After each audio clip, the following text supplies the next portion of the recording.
السلام عليكم ورحمة الله وبركاته. حسنت جميع خصاله صلوا عليه.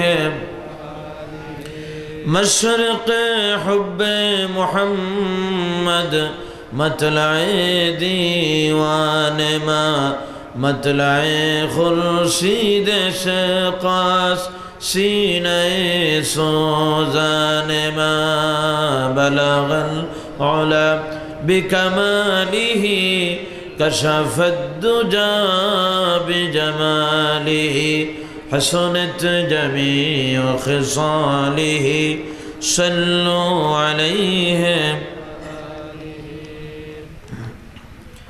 গদিয়ারচর ইসলামী সমাজ কল্যাণ পরিষদ ও পাঠাগার কর্তৃক আয়োজিত আজকের এই এক যুগ পূর্তি উপলক্ষে পবিত্র তফসিরুল কোরআন মাহফিলের সম্মানিত সভাপতি হযরত উলামায়ে কেরাম, আমার সামনে উপস্থিত আমার পিতৃতুল্য শ্রদ্ধাভাজন মুরব্বিয়ান আযম, অত্র এলাকার এবং আশপাশের এলাকা থেকে আগত আমার প্রাণ প্রিয় যুবক ভাইয়েরা, পর্দার আড়ালে শ্রবণরতা পরম শ্রদ্ধা মা ও বোনেরা, আমি আপনাদেরকে আবারও রাসূল পাক সাল্লাল্লাহু আলাইহি ওয়াসাল্লামের শিখানো ভাষায় সালাম দিচ্ছি। আপনারা সকলে জবান খুলে আমার সালামের জবাব দিয়েন, আসসালামু আলাইকুম ওয়া রাহমাতুল্লাহি ওয়া বারাকাতুহু। গদিয়ারচর ইসলামী সমাজ কল্যাণ পরিষদের উদ্যোগে আয়োজিত আজকের এই কোরআনের মাহফিলে আসতে পেরে আপনারা খুশি না বেজার? সবাই বলেন, আমরা খুশ না বেজার? আমাদেরকে কোরআন শরীফের মাহফিলে আসার তৌফিক দিয়েছেন কে? আল্লাহর নাম নিতে কোনো শরম আছে? জোরে কন্তই কোরআনের মাহফিলে আসার তৌফিক দিলেন কে? যে আল্লাহ সুবহানাহু ওয়া তাআলা আজকের এই মোবারক কোরআন কারীমের মাহফিলে আপনাকে আমাকে আসতে দিলেন, বসতে দিলেন, কথা বলতে দিলেন, শুনতে দিলেন। ওই মাহবুদের দরবারে মাহবুদের শিখানো ভাষায় কালিমাতুর শুকর আদায় করি। আমরা সবাই পড়ি আলহামদুলিল্লাহ। আল্লাহ সুবহানাহু ওয়া তাআলার পবিত্র দরবারে শুকরিয়া আদায়ের পর আল্লাহর পরপরই আমরা যাকে স্মরণ করতে চাই, তিনি হচ্ছেন এ বিশ্বের ইতিহাসে সবচাইতে বিস্ময়কর ব্যক্তিত্ব, সর্বকালের সর্বযুগের সর্বশ্রেষ্ঠ মহামানব, সাইয়্যিদুল মুরসালিন, আশরাফুল আম্বিয়া, রাহমাতাল লিল আলামিন, বিশ্বনবী জনাবে মুহাম্মদ রাসূলুল্লাহ সাল্লাল্লাহু আলাইহি ওয়াসাল্লামের প্রতি। সম্মানিত হাজিরিন, আপনারা কোরআনে কারীম শোনার জন্য আসছেন। আজকের যে মাহফিল, এটা তাদের 12 বছর পুরা হয়ে গেছে। এক যুগ ধরে গদিয়ারচরে কোরআনের মাহফিল হচ্ছে। আলহামদুলিল্লাহ, জোরে কোন আলহামদুলিল্লাহ। এক যুগ হয়ে গেছে, প্রায় 12 বছর হয়ে গেছে। আমার মনে হয় প্রথম আমি আসছিলাম এই কোরআনের মাহফিল, জি 12 বছর আগে। আর আজকে 12 বছর আল্লাহর কোরআনের আলোচনা। 12 বছর নয়, 1 শতাব্দী নয়, এটা তো এক যুগ হয়েছে মাত্র। 1 শতাব্দী নয়, শতাব্দীর পর শতাব্দী, যুগের পর যুগ আল্লাহর কোরআনের তাফসীর চলতেই থাকবে। বন্ধ করার ক্ষমতা কারো বাবার নাই, ঠিক কিনা বলেন? কোরআন নাজিল করছেন কে? হেফাজতের দায়িত্ব কার? আল্লাহ রাব্বুল আলামিন বলেন, ইন্না নাহনু নাযালনা যিকরা ওয়া ইন্না লাহু লাহাফিজুন। আল্লাহ পাক বলেন, আমি কোরআনে কারীম নাজিল করেছি আর হেফাজত আমি আল্লাহ তাআলা করতেছি। সুবহানাল্লাহ, জোরে বলেন সুবহানাল্লাহ। কোরআন হেফাজত করতেছেন কে? পৃথিবীতে অন্য কোনো কিতাবের হাফেজ নাই। অন্য কোনো কিতাব ওইভাবে সংরক্ষিত হয় না যেভাবে আল্লাহর কালাম কোরআনে কারীম সংরক্ষণ করা হচ্ছে। আল্লাহ তাআলা নিজে হেফাজত করতেছেন। যত আসমানি কিতাব আছে, প্রায় প্রত্যেকটা আসমানি কিতাব বিকৃত হয়ে গেছে। খ্রিস্টানেরা তারা বাইবেলের নিউ টেস্টামেন্ট বানাইছে, আবার অল টেস্টামেন্ট বানাইছে। 500 বছর আগের বাইবেল আর 500 বছর পরের বাইবেলের মিল হয় না। ইহুদিরা তাওরাতের ভিতরে অনেক পরিবর্তন করে ফেলেছে, তারা অনেক উলট পালট করেছে। জব্বুরের ভিতরে যত কিতাব আছে, কোনো কিতাবের অরিজিনালিটি নাই, যেভাবে আল্লাহ নাজিল করেছিলেন ওইভাবে নাই। কিন্তু একমাত্র কিতাব কোরআনে কারীম আল্লাহ ১৫০০ বছর আগে যেভাবে নাজিল করেছিলেন এখনো ওই অবস্থায় আছে। জোরে কোন সুবহানাল্লাহ। আল্লাহ তাআলা বলতেছেন, আমি কোরআনে কারীম হেফাজত করব। আল্লাহ তাআলা কিভাবে হেফাজত করতেছেন দেখেন। পৃথিবীতে কোনো কিতাব ওইভাবে মুখস্থ করতে পারে না যেভাবে কোরআন শরীফ মুখস্থ করতে পারে। কোরআনে কারীমের হাফেজ একজন আর দুইজন না, কোটি কোটি আছে না নাই পৃথিবীতে, বলেন তো? অনেক হাফেজ আছে। আপনি হিন্দু ভাইদেরকে জিজ্ঞেস করেন আপনার বাড়ির কাছে জানা আছে, ও হিন্দু ভাইরা তোমাদের কাছে যে বেদ আছে, গীতা আছে, ত্রিপিটক আছে, জিন্দাবস্তা আছে, ওই কিতাবগুলোর কয়জন হাফেজ আছে? বেদের কোনো হাফেজ নাই, গীতার কোনো হাফেজ নাই, ত্রিপিটকের কোনো হাফেজ নাই। আপনি খ্রিস্টানদেরকে জিজ্ঞেস করেন কয়জনে তোমরা ইনজিল মুখস্থ করেছো? ইনজিল কিতাবের কোনো হাফেজ নাই। আপনি জিজ্ঞেস করেন ইহুদিদেরকে তোমাদের তাওরাতের জাব্বুরের কয়জন হাফেজ আছে? একজনও হাফেজ নাই।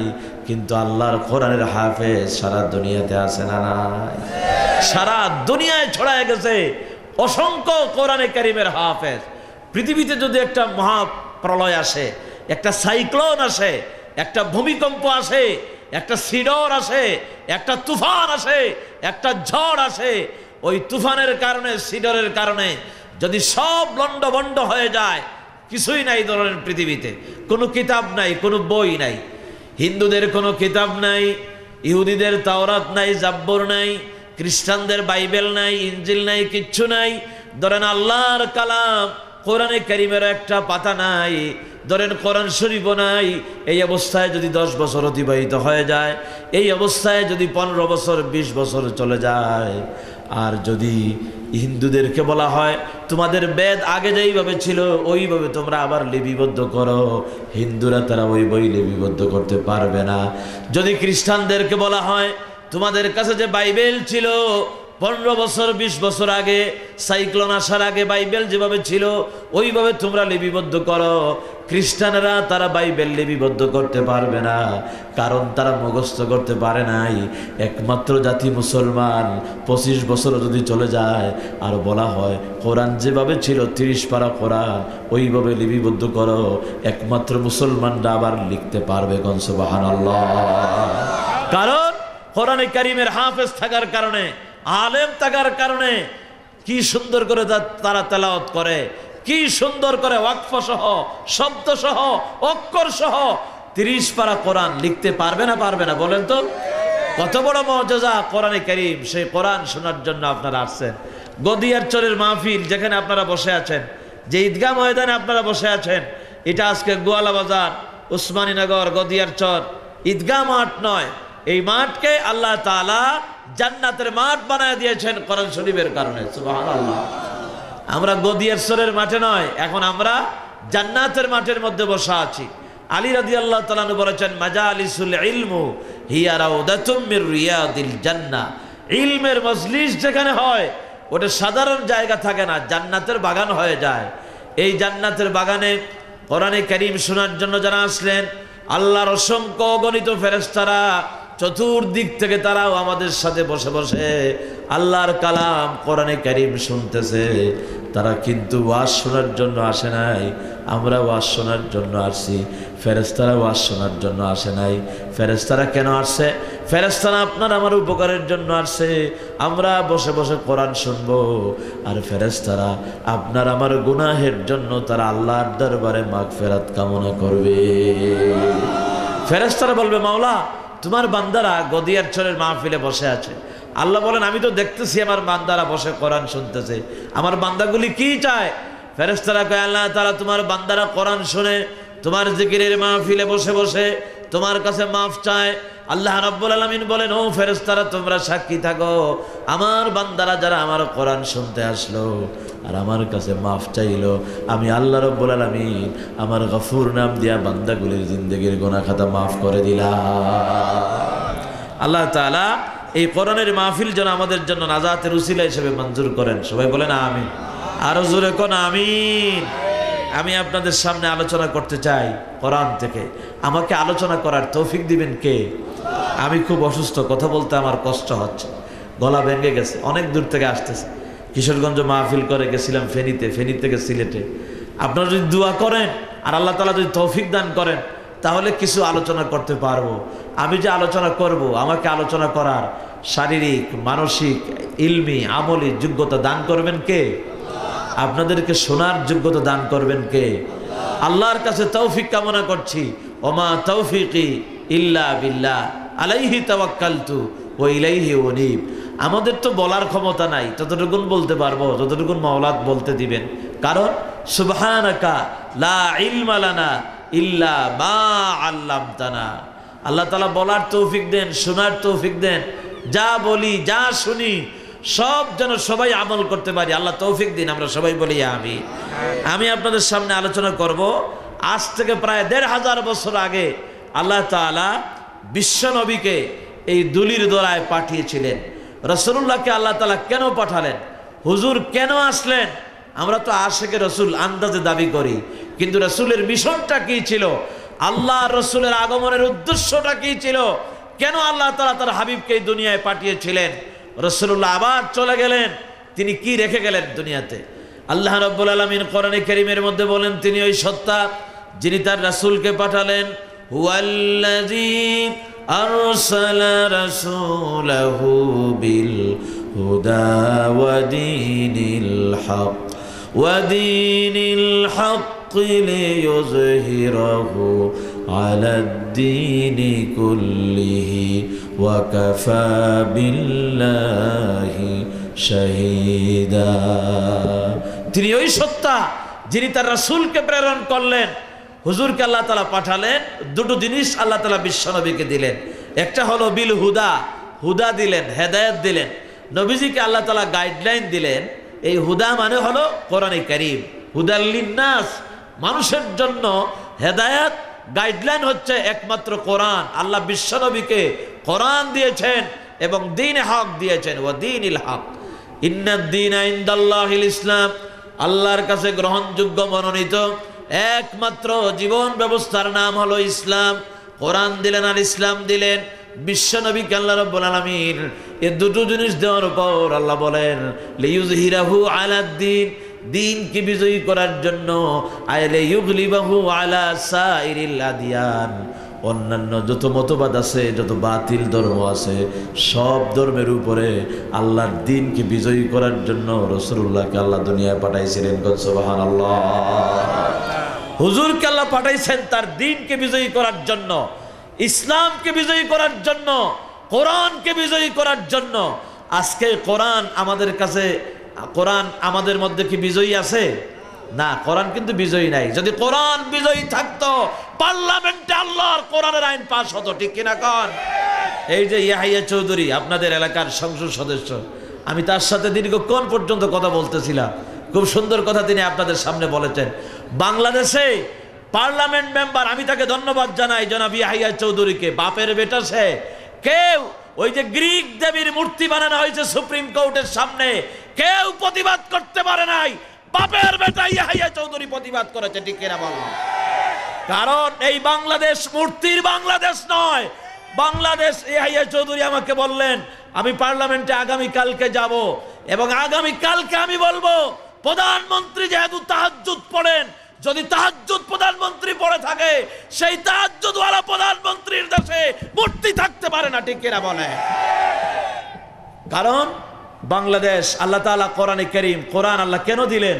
নবীজি বলেছেন ওমান হাকামা বিহি আদালা, যে কোরআন থেকে বিচার করে সেই সঠিক বিচার করে। তিনি একটা আর্টিকেল লিখেছেন, ইন্টারনেটে এটা সবার কাছে আছে। সেই আর্টিকেলে তিনি বলেছেন যে গ্রিক দেবী, যে দেবীটারে বসানো হয়েছে, ওইটা হিন্দুরাও গ্রিক দেবীর কিন্তু আপনার অনুসরণ করে না, হিন্দুরাও এই দেবীরে ভালোবাসে না। তবে এই দেবীকে সুপ্রিম কোর্টের সামনে বসানো হলো কারে খুশি করার জন্য? কিছু নাস্তিক আর বেঈমানরা ষড়যন্ত্র করতেছে বাংলাদেশ নিয়ে, ঠিক কিনা বলেন? তারা গ্রিক দেবীর মূর্তি ওখানে বসাইছে। তিনি বলেছেন যে সুপ্রিম কোর্টের সামনে যদি কোনো প্রতিকৃতি দেখার দরকার হয়, সুপ্রিম কোর্টের সামনে বাংলাদেশের 92% মুসলমানেরা মূর্তি নয় আল্লাহর কোরআনের প্রতিকৃতি দেখতে চায়, ঠিক কিনা বলেন? আমরা কোরআন চাই কি চাই না? সবাই বলেন চাই কি চাই না? আল্লাহ রাব্বুল আলামিন বিশ্বনবীকে পাঠালেন কোরআনকে বিজয়ী করার জন্য, ইসলামকে বিজয়ী করার জন্য। রাসূল করিম সাল্লাল্লাহু আলাইহি ওয়াসাল্লাম আল্লাহর কোরআনকে বিজয়ী করার জন্য, তার দ্বীনকে বিজয়ী করার জন্য দাওয়াত আরম্ভ করলেন। কোরআনের দাওয়াত দেওয়া আরম্ভ করলেন। রাসূলুল্লাহ কোরআনে কারীম যখন পেলেন, গারে হেরায় নবুয়ত পেলেন, আল্লাহ নাজিল করলেন ইকরা বিসমি রাব্বিকাল্লাযী খালাক। আল্লাহর হাবিব ঘরে চলে আসলেন। মা খাদিজা বললেন, আপনি ভয় পাবেন না, আপনি শান্ত হন। আল্লাহ রাব্বুল আলামিন আপনাকে নবুয়ত দিয়েছেন, আপনি নবুয়তের দাওয়াত দেওয়া আরম্ভ করেন। গারে হেরায় আল্লাহ আপনাকে কোরআন দিয়েছেন, কোরআনের দাওয়াত দেওয়া আরম্ভ করেন। রাসূলুল্লাহ কোরআনের দাওয়াত দেওয়া আরম্ভ করলেন। মা খাদিজা, সবার আগে আমাদের মা উম্মুল মুমিনিন হযরত খাদিজাতুল কুবরা রাদিয়াল্লাহু তাআলা আনহা ইসলাম কবুল করলেন। তিনি মুসলমান হয়ে গেলেন। তিনি সবার আগে পড়লেন লা ইলাহা ইল্লাল্লাহু মুহাম্মাদুর রাসূলুল্লাহ। সবাই পড়েন লা ইলাহা ইল্লাল্লাহু মুহাম্মাদুর রাসূলুল্লাহ সাল্লাল্লাহু আলাইহি ওয়াসাল্লাম। আমাদের মা খাদিজা ইসলাম কবুল করার পর মা খাদিজা বললেন, আপনার আপন আপন দেখে দেখে আপনি ইসলামের দাওয়াত দেন, যারা আপনারে বিশ্বাস করে, আপনারে ভালোবাসে। হুজুর বললেন, খাদিজা রে, আবু বকর হলো আমার 20 বছরের বন্ধু, সে আমার সাথে চলাফেরা করে, তার সিক্রেট গোপন কথাগুলো আমারে বলে, আমি তার সাথে চলাফেরা করি। মা খাদিজা বললেন, সবার আগে আপনি আপনার বন্ধু আবু বকরের কাছে কালেমার দাওয়াত নিয়ে যান। আল্লাহর হাবিব সবার আগে হযরতে আবু বকরের কাছে কালেমার দাওয়াত নিয়ে গেলেন। রাসূলুল্লাহ আবু বকরের কাছে গিয়ে বললেন, আবু বকর, আমাকে আল্লাহ তাআলা নবুয়ত দিয়েছেন, এই ব্যাপারে তোমার রায় শুনতে চাই। হযরতে আবু বকর রাদিয়াল্লাহু তাআলা আনহু এক মুহূর্ত দেরি করেন নাই। তিনি বলেছেন, বন্ধুরে, 20টা বছর আমি তোমারে দেখেছি। আল্লাহ রাব্বুল আলামিন যদি কাউকে নবী করে থাকেন, নিঃসন্দেহে তুমি আল্লাহর নবী, নিঃসন্দেহে তুমি আল্লাহর হাবিব। হযরতে আবু বকর রাদিয়াল্লাহু তাআলা আনহু ইসলাম কবুল করলেন। তিনি পড়লেন লা ইলাহা ইল্লাল্লাহু মুহাম্মাদুর রাসূলুল্লাহ। এক বন্ধু আরেক বন্ধুরে ভালোবাসে, কিন্তু ঈমান আনে না সহজে। জীবন দিয়ে দিতে পারে বন্ধুর জন্য, বন্ধুর জন্য অনেক কিছু উৎসর্গ করতে পারে, কিন্তু ঈমান আনা, এটা তো ঈমানের ব্যাপার, এটা তো বড় কঠিন ব্যাপার।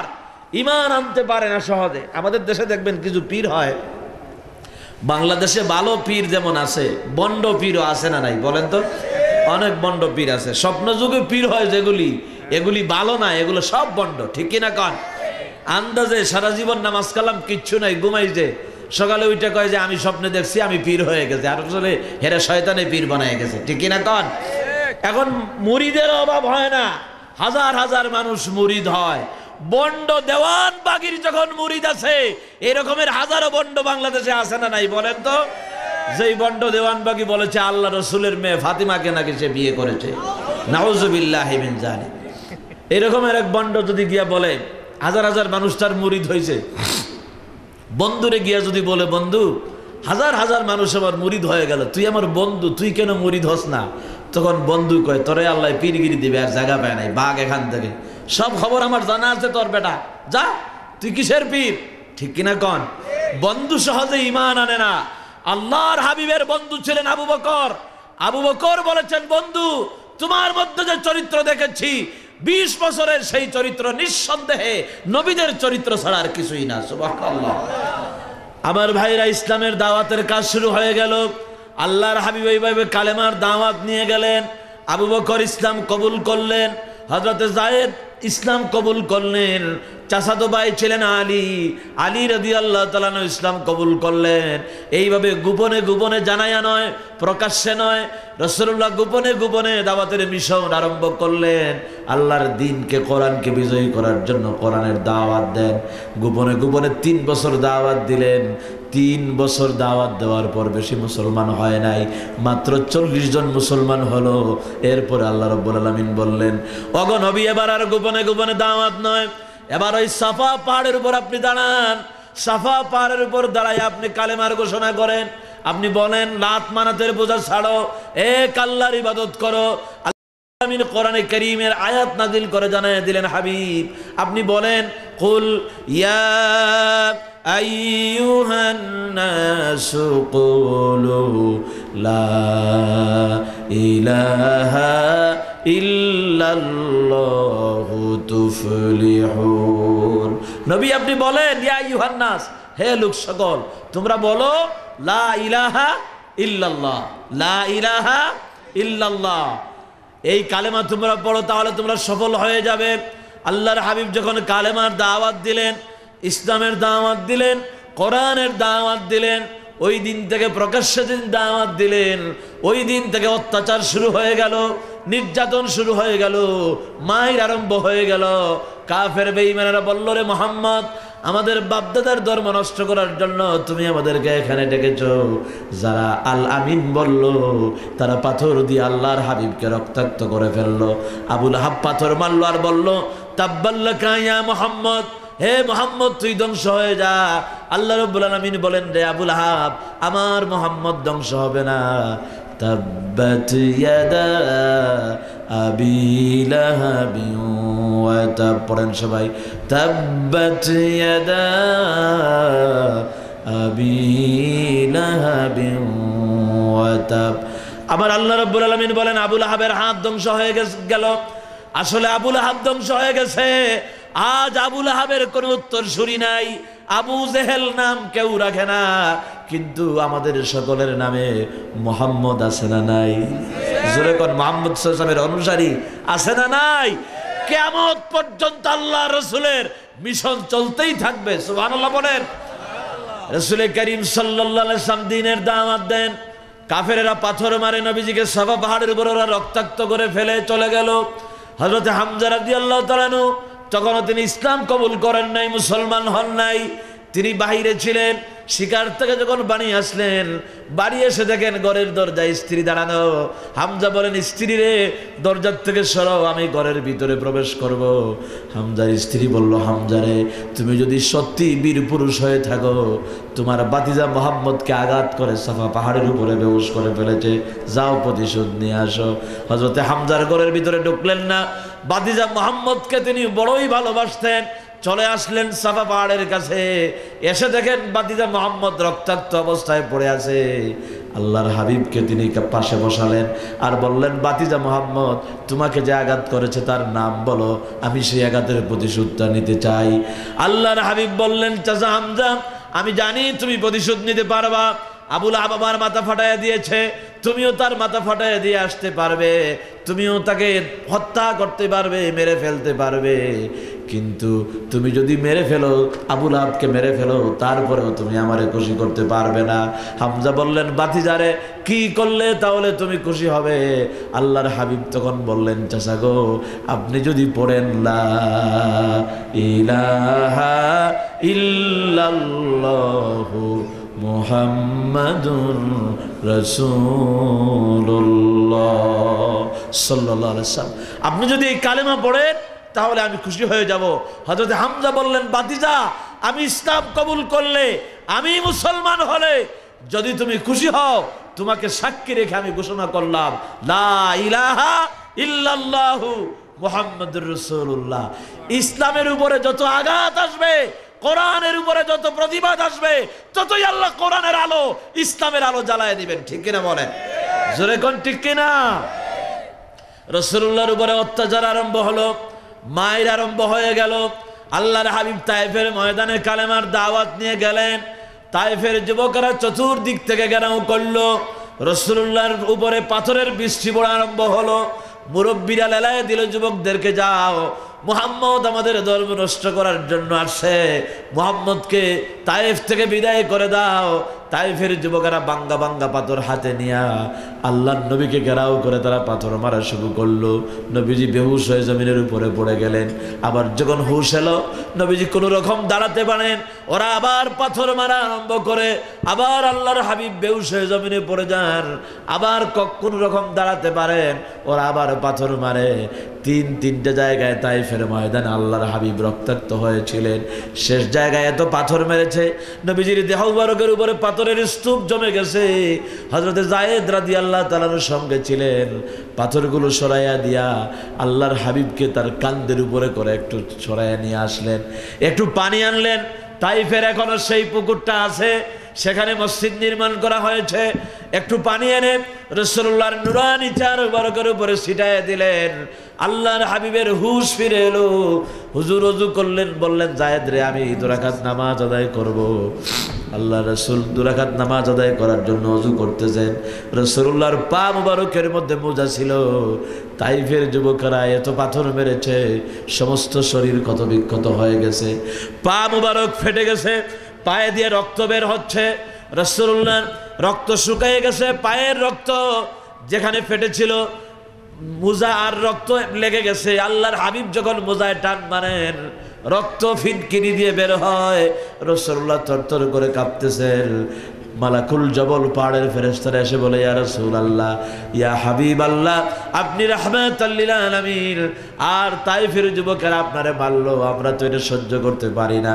নবীকে আপনি পারমিশন দেন, 2টা পাহাড় 2 হাতে নেব, আর মাঝখানে তাইফের কাফেরগুলোকে পিষে মেরে শেষ করে দিব। ওগো আল্লাহর হাবিব, আপনি শুধু পারমিশন দিয়া দেন। রাসূলুল্লাহ 2 হাত উত্তোলন করে আল্লাহর দরবারে বলেন, মাবুদ রে, এই মালাকুল জবল পাহাড়ের ফেরেশতাদের গায়ে তুমি শক্তি দিয়েছো, আমি জানি এরা তাইফের যুবকদেরকে পিষে মেরে শেষ করে দিতে পারবে। এরা মেরে ফেললে কি হবে? এদেরকে মেরে ফেললে তো কোনো লাভ হবে না। কালকে আমি কার কাছে কালেমার দাওয়াত নিয়ে যাব? জোরে কোন আল্লাহু আকবার। আল্লাহর হাবিব, ওরা পাথর মারল, নবীজি তাদের জন্য বদদুয়া করলেন না। আল্লাহর হাবিব তাদের হেদায়েতের জন্য আল্লাহ রাব্বুল আলামিনের দরবারে দোয়া করলেন। আল্লাহ রাব্বুল আলামিন বলেন, হাবিব রে, সব নবী রাসূলেরা মায়ের খেলো, অত্যাচারিত হলো, আর কওমের বিরুদ্ধে কওমের গজবের জন্য আমার কাছে দোয়া করলো।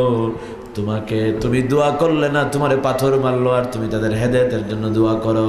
ওয়ামা আরসালনাকা ইল্লা রাহমাতাল লিল আলামিন। পড়েন সবাই, ওয়ামা আরসালনাকা ইল্লা রাহমাতাল লিল আলামিন। আল্লাহ পাক বলেন, নবী, আমি আপনাকে সারা জাহানের জন্য আমার করুণার আদর করে রহমত করে আপনারে পাঠাইছি। সুবহানাল্লাহ। আল্লাহ রাব্বুল আলামিন বিশ্ব নবীকে কালেমার দাওয়াত দিতে বললেন। প্রকাশ্যে অত্যাচার শুরু হয়ে গেল। আপনারা জানেন, ইসলাম এমনি এমনি আসে নাই। কত রক্তের বিনিময়ে সাহাবায়ে কেরামরা রক্ত দিলেন, নবীজি রক্ত দিলেন। উহুদের ময়দানে যখন গেলেন, আল্লাহর হাবিবের দান্দান মুবারক শহীদ হয়ে গেল। চতুর্দিকে খবর ছড়িয়ে গেল, রাসূলুল্লাহ শহীদ হয়ে গেছেন, আল্লাহর নবী দুনিয়া থেকে বিদায় হয়ে গেছেন। সাহাবায়ে কেরামরা যুদ্ধ বন্ধ করে দিল। সাহাবায়ে কেরামরা কাঁদতেছে, আহারে, আমরা নবীর থেকে এতিম হয়ে গেলাম। নবীজির মাথার মধ্যে লোহার হেলমেট ছিল। কাফের এসে যখন মাথার মধ্যে আঘাত করলো, লোহার হেলমেটের টুকরা ব্যাঙ্গের টুকরা হয়ে মাথার মধ্যে প্রবেশ করলো। রক্ত ঝরতেছে, সমস্ত নুরানি চার মুবারক লাল হয়ে গেছে। আল্লাহর হাবিব বেহুশ হয়ে গেলেন। সাহাবায়ে কেরামরা চতুর্দিক থেকে ঘেরাও করে রাসূলুল্লাহকে তারা আবদ্ধ করে রাখছেন। রাসূলুল্লাহর হুঁশ যখন ফিরল, আল্লাহর নবী বসে পড়লেন। রাসূল করিম সাল্লাল্লাহু আলাইহি ওয়াসাল্লামের রক্ত ঝরতেছে চেহারায়, বেয়ে দাড়ি ভিজে ভিজে জমিনের উপরে রক্ত পড়ে। নবীজি 2 হাত দিয়ে চেহারা মুবারক থেকে লাল রক্তগুলো মুছেন। আল্লাহর হাবিব চেহারার থেকে রক্ত আনেন, রক্ত এনে হাতের দিকে তাকান। রাসূলুল্লাহ লাল রক্তের দিকে তাকায় তাকায় বলতেছেন, আহারে, ওই জাতির কল্যাণ কি করে হতে পারে যেই জাতি তার নবীর চেহারা রক্ত দিয়া লাল বানাইয়া দিল? ওই জাতির কল্যাণ হয় না যেই জাতি নবীর উত্তরসূরি আলেমদের চেহারা রক্ত দিয়া লাল বানায় দেয়। ঠিক না কন? রাসূল করিম সাল্লাল্লাহু আলাইহি ওয়াসাল্লাম বেহুশ হয়ে পড়ে রইলেন উহুদের ময়দানে। সাহাবায়ে কেরামরা কাঁদতেছে, মহিলারা কাঁদতেছে। হযরত হামজাও শহীদ হয়ে গেছেন, যে হামজা রাসূলুল্লাহকে ভালোবাসতেন। হামজার ছোট্ট একটা মেয়ে, তার নাম ছিল ফাতেমা। সেই হামজার মেয়ে দৌড়াইয়া উহুদের ময়দানের দিকে যাচ্ছে। আহারে, আমার বাবা শহীদ হয়ে গেলেন, আল্লাহর হাবিব শহীদ হয়ে গেলেন। কেঁদে কেঁদে উহুদের ময়দানে গেছে। আগে বাপের কাছে না গিয়া রাসূলুল্লাহর কাছে গেল, যে দেখি আমার আল্লাহর হাবিবের কিভাবে তিনি শহীদ হয়ে গেলেন। দৌড়ে যখন নবীজির কাছে গেল, গিয়া দেখলো নবীজি শহীদ হন নাই, আল্লাহর নবী বেহুশ হয়ে আল্লাহর নবী বসে আছেন আর চেহারা দিয়ে রক্ত পড়তেছে। রাসূলুল্লাহকে দেখার পর ছোট্ট মেয়েটা ডাইকে ডাইকে বলে, ইয়া রাসূলুল্লাহ, আমরা শুনেছিলাম আপনি শহীদ হয়ে গেছেন, আপনি যে শহীদ হন নাই এটাই মুসলমানদের জন্য সবচাইতে বড় সান্ত্বনা। ও আশিকে রাসূলেরা, আশিকে রাসূল কাকে বলে? আল্লাহর হাবিব রক্ত দিলেন, আজও নবীজির আশিকেরা এই জমিনে রক্ত দেয়, ঠিক কিনা বলেন? আজও আশিকে রাসূলের রক্ত দিচ্ছে, সাহাবায়ে কেরামরা রক্ত দিলেন। হযরত হামজা শহীদ হয়ে গেলেন উহুদের ময়দানে। রাসূলুল্লাহ চিন্তা করতেছেন, হামজার মেয়ে যদি আমারে বলে আমার বাপের কাছে নিয়ে যান। রাসূলুল্লাহ তার চাচাকে তিনিও বড় ভালোবাসতেন। হযরত হামজা সব শহীদদের সর্দার, আল্লাহ তাআলা তাদেরকে শাহাদাত দান করবেন। সব শহীদদের সর্দার হলেন হযরত হামজা রাদিয়াল্লাহু তাআলা আনহু। হযরত হামজাকে আল্লাহ রাব্বুল আলামিন এত মর্যাদা দান করেছেন। রাসূলুল্লাহ চিন্তা করতেছিলেন যে হামজা যে শহীদ হয়ে গেছে, হযরত হামজাকে বড় করুণভাবে শহীদ করা হয়েছে উহুদের ময়দানে। এক কাফের মহিলা ছিল, ওই মহিলাটা এত দুষ্ট ছিল, সে ওয়াহশীকে বাড়া করলো। ওয়াহশী বড় তীরন্দাজ ছিল, বলল, ওয়াহশী রে, তুমি যদি তীর দিয়া হামজারে দুনিয়া থেকে বিদায় করে দিতে পারো, তাহলে আমার বিশাল সম্পদ আছে আরবে, এই বিশাল সম্পদ ভাগ করে অর্ধেক সম্পদ আমি তোরে দিয়া দিব। আমার গলায় যে স্বর্ণের মালা আছে, এই মালাটা আমি তোরে উপহার দিয়া দিব যদি ইসলামের বীর সেনানী হামজাকে দুনিয়া থেকে বিদায় করতে পারিস। ওয়াহশী সম্পদের লোভে, হারের লোভে চলে গেল উহুদের ময়দানে হযরত হামজাকে শহীদ করার জন্য। তীর নিয়ে চলে আসলো, আড়াল থেকে দেখতেছে কোথায় হামজা আছে। হযরত হামজা রাদিয়াল্লাহু তাআলা উটের উপর থেকে বসে বসে যুদ্ধ করতেছিলেন। ওয়াহশী যখন হামজাকে পেয়ে গেল, আড়াল থেকে গোপনে হামজাকে তীর মারলো। হামজা রাদিয়াল্লাহু তাআলা পায়ের মধ্যে তীরের আঘাত লাগলো, তীরটা বিদ্ধ হলো পায়ের মধ্যে। হযরত হামজা উটের উপর থেকে পড়ে গেলেন। যখন জমিনে পড়ে গেলেন, রক্তাক্ত হয়ে গেলেন, ওয়াহশী দৌড়ে চলে আসলো, লাফ দিয়া হযরত হামজার বুকের উপরে উঠলো, লোহার বল্লম হাতে নিয়া নবীজির কলিজার টুকরা চাচা হামজাকে আঘাত করতে লাগলো। হযরত হামজাকে আঘাতে আঘাতে জর্জরিত করে হযরত হামজার বুকটা ছিঁড়ে ফেললো। বুকটা ছিঁড়ে দিয়া হামজার কলিজা বের করলো। হিন্দাকে ডাকলো, রে হিন্দা, এই নে ইসলামের বীর সেনানী হামজার কলিজা আমি নিয়ে এসেছি। হিন্দা দৌড়াইয়া আসে আল্লাহর হাবিবের কলিজার টুকরা চাচার কলিজাটা হাতে নিয়া, খাইতে পারে নাই, মুখের মধ্যে দিয়া দাঁত দিয়া চাবাইয়া চাবাইয়া টুকরা টুকরা করে জমিনের উপরে ফেলতেছিল আর অট্ট হাসিতে হাসতেছিল। হযরত হামজার দেহটা কত বিক্ষত হয়ে গেছে, উহুদের ময়দানে তিনি ওইভাবে পড়ে আসেন, শহীদ অবস্থায় পড়ে আসেন, কলিজা নাই, শরীরটা একদম ছিন্ন ভিন্ন হয়ে গেছে। রাসূলুল্লাহ কাঁদতেছেন, আল্লাহর হাবিবের চোখ থেকে দরদর করে পানি পড়তেছে। আহারে, হামজার মেয়ে যদি বলে চলেন আমার বাপের কাছে যাই, মেয়েটা বাপের লাশ দেখার পরে কত বিক্ষত শরীর দেখে সহ্য করতে পারবে না। আমি তার মেয়েকে কি সান্ত্বনা দেব? আল্লাহর হাবিব আকাশের দিকে তাকায় আছেন। রাসূলুল্লাহ দেখলেন দুইজন ফেরেশতা উঠতেছে আর মাঝখানে হযরত হামজা ফেরেশতাদের সাথে আসমানে উড়ে বেড়াতেছে। হযরত হামজা উড়ে বেড়াচ্ছেন ফেরেশতাদের সাথে। ও মুসলমানেরা, আজও যারা শহীদ হয়, আল্লাহর দ্বীনের জন্য যারা জীবন দেয়, তারা মারা যায় না। আল্লাহ বলেছেন, ওয়ালা তাকুলু লিমান ইউক্তালু ফি সাবিলিল্লাহি আমওয়াত। যারা আল্লাহর রাস্তায় নিহত হয়, আল্লাহর কথা বলতে বলতে, রাসূলের কথা বলতে বলতে, কোরআনের কথা বলতে বলতে, ইসলামের পথে চলতে চলতে, আল্লাহর দ্বীন কায়েম করার আন্দোলন করতে করতে যারা জীবন দিয়ে দেয়, তাদেরকেও আল্লাহ রাব্বুল আলামিন জান্নাতের পাখি বানায়া দেন। আর জান্নাতের সবুজ পাখি হয়ে তারা জান্নাতের ডালে ডালে উঠতে থাকে। সুবহানাল্লাহ। আল্লাহ বলেছেন, এদেরকে মৃত বলো না, আমি শহীদদেরকে কবরে রেজেক দিয়ে থাকি। সুবহানাল্লাহ। হাসরের ময়দানে, হাসরের ময়দানটা হবে 50,000 সানা, একটা দিন 50,000 বছরের সমান। এত লম্বা দিন হবে, বিচার শুরু হয়ে যাবে, সবার বিচার হবে, সে যেই হোক না কেন। বিচারের ময়দানে সবাই দাঁড়ায় থাকবে। আল্লাহ রাব্বুল আলামিন কিছু সংখ্যক মানুষকে বাছাই করবেন। হামজার নেতৃত্বে বাছাই করার পর আল্লাহ তাদেরকে আলাদা করবেন। তার আলাদা থাকবে আসরের ময়দানে, তাদের শরীর থেকে তাজা রক্ত পড়তে থাকবে, গরম টাটকা রক্ত পড়তে থাকবে। আল্লাহ বলবেন, আল্লাহর জানা আছে, তারপরেও আল্লাহ তাআলা আসরবাসীদের সামনে বলবেন, তোমাদের এই অবস্থা কেন? তোমাদের শরীর থেকে তাজা রক্ত টপ টপ করে পড়ে কেন? তখন ওই শহীদেরা বলবে, আল্লাহ তোমার জমিনে তোমার দিন কায়েমের জন্য যে রক্তটা দিয়ে এসেছিলাম, আজ যে কি সেই তাজা রক্তটা এখনো গরম অবস্থায় আছে, এখনো পড়তেছে।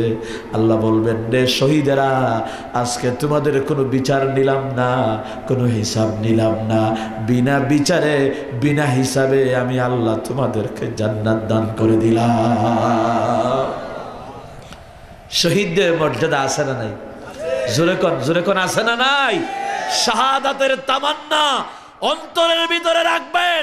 দুনিয়ার কোন বাতিল শক্তিকে ভয় করবেন না। যদি জীবন দেওয়ার দরকার হয়, আল্লাহর জন্য জীবন দিতে রাজি আছি না নাই? আল্লাহ কবুল করুন, আমরা সবাই বলি আমিন। হযরতে হামজা শহীদ হয়ে গেলেন উহুদের ময়দানে।